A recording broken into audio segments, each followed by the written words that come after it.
So we have here Furman over East Tennessee State, 64-58. Here's so Furman. Even the SoCon semis where they will be playing Chattanooga.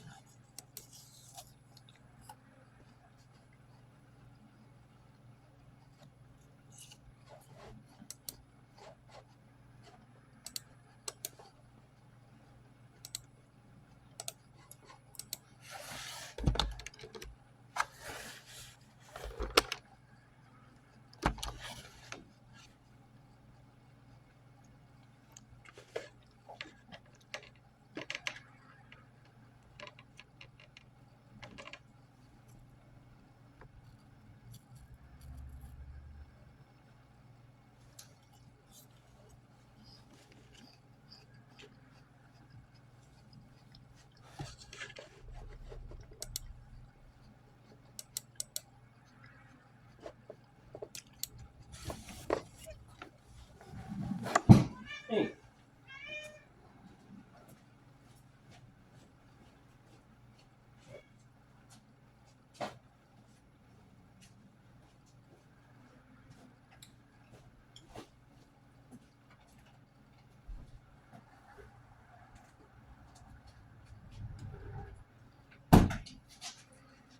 So we have some games now going on. We have Vermont leading UMBC now 29-27. St. Louis 31-25 over Massachusetts. We have Virginia and California. California is 43-25 over Virginia.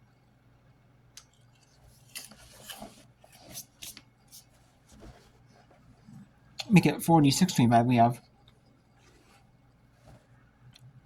28-25 Howard up on Norfolk State. Detroit Mercy leads. So California looks like they're run away with Virginia. We got Cleveland State. You might run away with it a little bit. And then actually,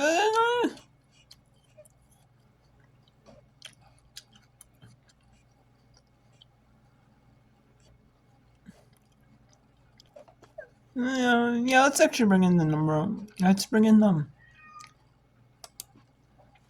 Regular season. The feature game, Howard.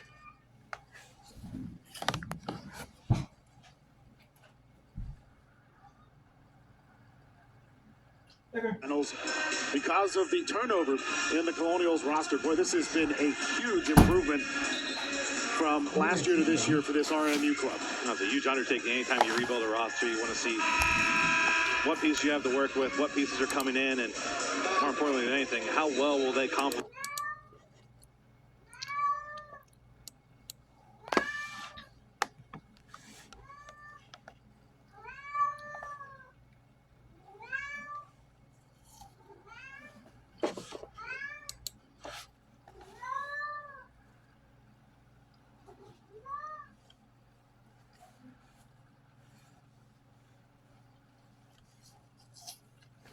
Lineup, missing a second straight game. They hope to get her back. Was a game time decision.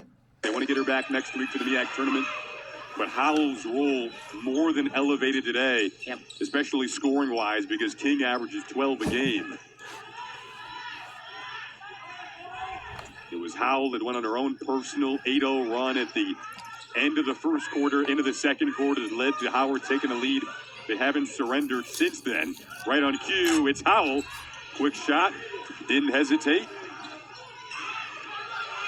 Nia Fields, what a pass, up ahead, but the finish is one that Kiera Wheeler will certainly want to have back. She makes that at least 9 times out of 10. Yeah, that's a tough one, and we know we're striving for perfection. She's probably beating herself up about that a little bit, but that is part of the game. You got to get back on defense, see if you can make a play. Bohannon had it tapped away on the opposite end, and now Fields, with the first 3 of the night, way back in the first quarter to get the scoring rolling, can go to work. But a pass that they don't want to have back on this end, and just kind of a stare from the head coach, Larry Vickers, saying, we know we can't do that. Yeah, and they know they've struggled in this building, and they know that they want this win, but you got.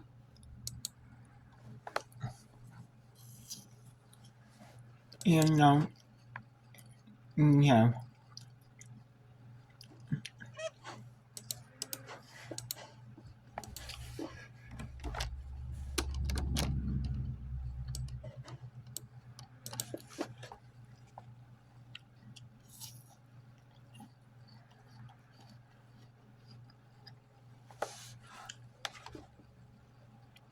So we have Vermont 32-29 over UMBC for free answer. St. Louis 31-25 over Massachusetts. California 49-25 over Virginia, 89 in the third. 7:50 in the third. Howard 30-25 over Norfolk. 23-20 make it 25-12 in the lower scoring start to this second quarter. And then a lower scoring second quarter. Most 31-23. North Carolina, South Carolina State. Battling tough with North Carolina Central 26-22. 7-12 to go in the first half. 4:57 in the second quarter. 2019 Coppins over Morgan State. 16-6. No points for Delaware State. Well, Delaware State just gets their first 3 points on their first 3-point make of the second quarter. 9-16-9 now. 5-2 in the first quarter. Maine over. And UT Bryant 10-2 over Binghamton. And then South Carolina State down 6, the long one. And then Lee Moen actually up on Fairleigh Dickinson 4-3. That's a pretty low scoring quarter. Or pretty low scoring so far. 4-1 in. And then we have the fourth and SoCon core. Samford at Wofford. Or Samford versus Wofford, I should say. Not Samford at Wofford, Samford versus Wofford. Was originally slated for 5:45-10 at the beginning of the day. Now it is 6:30 Eastern time. And we have earlier too, we had what's about the Western Illinois. They beat Eastern Illinois 78-75. I said I was going to focus on them. I was going to focus on the conference tournament, which I am. But there's still some regular season action I can focus on, especially the farther you get down here, towards the end of the night. I mean, there are some regular season, that are big regular season games like Davis and Irvine, San Diego and Long Beach. So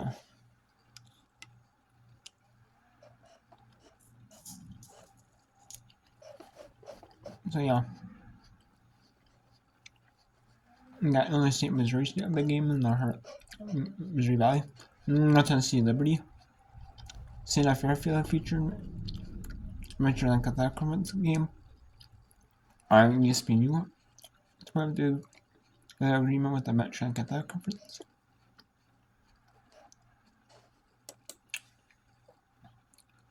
But let's go to the America East.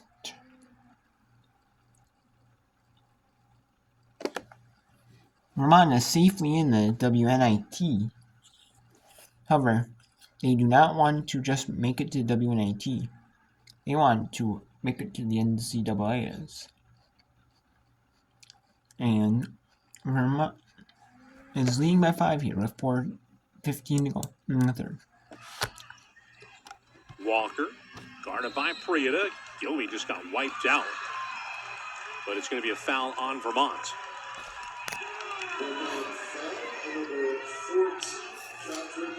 So Gilby's the one who hit the deck, but she's also picking up the foul. That's her second.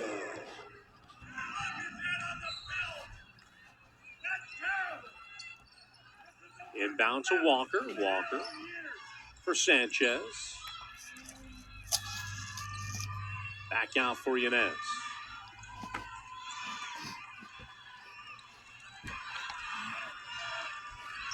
Sanchez with 5 to shoot. Lewis has to hurry. Fires away. Air ball. Step back, not there for Lewis. Bellavito now with 9 points, 9 rebounds. Tough defense by UMBC's Williams. As she blocks Hanson's shot, and then Kira picks up a foul on the floor. That is her first to go along with her 9 points. That's the 4th team foul against Vermont, and no fouls for UMBC this quarter.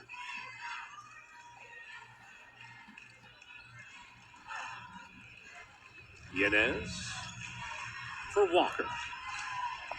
Walker looking inside, finds Lewis. Lewis had it taken away by the defensive player of the year, Vito, who came down to strip it, but the Cats just couldn't keep it in bounds. 7 left on the shot clock. It was a triple team right there against Lewis. Had the chance to kick it out for an open 3. Inbound to Walker. Walker hands off for Yanez. Yanez right back to Walker to Lane, and she was fouled.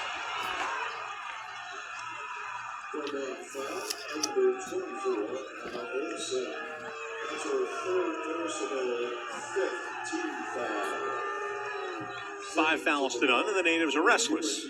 That's the 3rd foul against Anna Olsen. Malia Lenz to the scorer's table. Walker to the free throw line, short on the first. Walker, an 84% free throw shooter. Makes the second.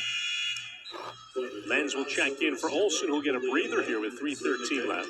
And right now, if you're Vermont, you just got to settle down and run your offense. Get that screen and roll action going at the elbow area and let your playmakers make some plays here. Huey back to Lenz. Inside Prieta, and Williams bumped her.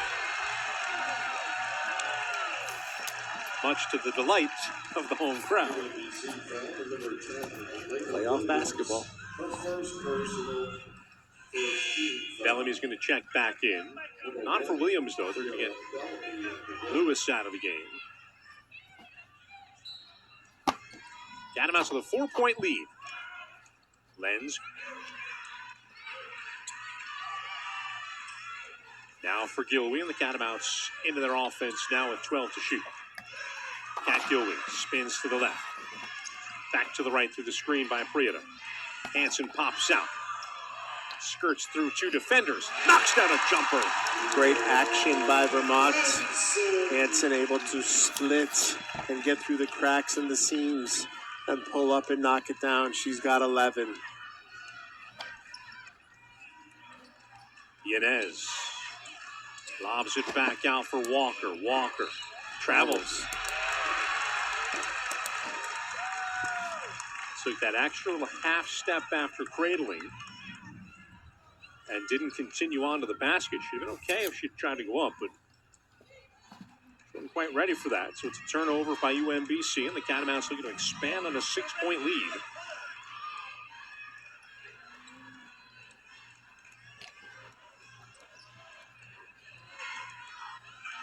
Sanchez on Gilwey. 10 to shoot for the Catamounts. Inside Prieta, and a foul on Williams.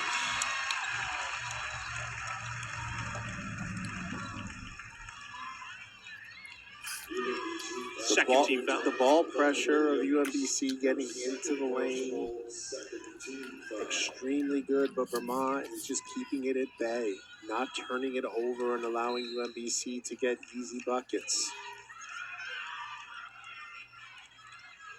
The second foul on Williams. Lenz for Hanson. 8 to shoot inside Bellavito. Double team down low, trying to swing it to Prieta. Good job by Williams to get in the way of that. Catamounts will have a sideline inbound with 4 seconds to shoot. 1:38 left to play in the third. Vermont is well coached and well groomed in these situations. So look for Hansen to come off some screens and create something. They go right inside to Prieta, who goes right after Williams, makes the bucket plus the foul. A huge play at the end of the shot clock. The screen, the seal, throw it into the second team all-league player. She sets the little down screen for Gilwee. Was able to turn back to her left, go up and finish. What a big and bucket Vermont right there. playing a nice competitive game with UMBC, and they're doing what they gotta do to keep it alive. And now we have here the NEAC conference here. Norfolk 39-35 on Howard University here. Howard keeping it close with Norfolk State, but Norfolk wants to extend this lead out and leave nothing in doubt for the number 1 seed. But Howard wants to be the number 1 seed, leave nothing in doubt though. I mean, if Norfolk doesn't win the NCAA tournament, win their conference tournament, the MEAC conference tournament, they should be able to make it to WBT because of their signature wins. But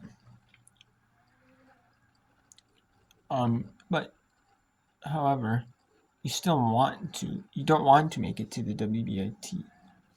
I mean, you'll take it as a nice secondary reward, just to be like, well, at least we can prove or something. But you would rather lose in the first round in NCAAs as a mid-major, as like these low majors, mid-majors, than actually,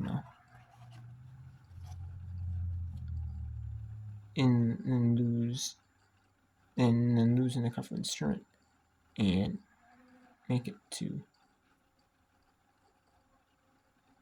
the WBT or the WNIT. But you'll take it as a nice secondary reward. All these teams will take it though. Second chances, to continue their seasons in the NCAA tournament. In an NCAA postseason tournament for women's basketball. That's the main goal is the NCAA tournament. But then nice secondary awards will be the WBIT and WNIT. Plenty of time on the shot clock for Bohannon. And back down low. Finish wasn't there for Thomas. Had a pretty decent look at it. Pace has really picked up. Command has really picked up on this end for Norfolk State. A team that hasn't lost in the MEAC this year. 13-0, sitting at the top of the conference.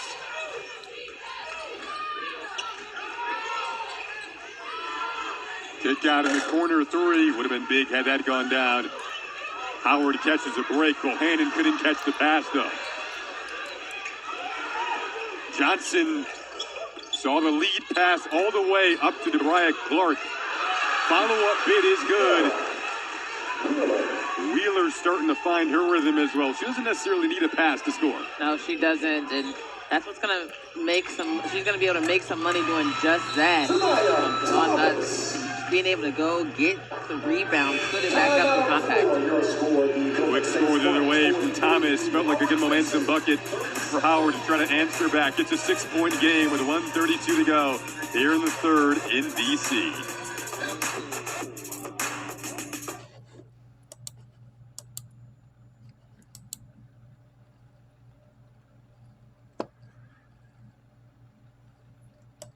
So we have timeout in there, and we have halftime here in Robert Morris. So I guess the only game we can show is we'll go back to the Catamounts, or they have a 9-point lead on UMBC.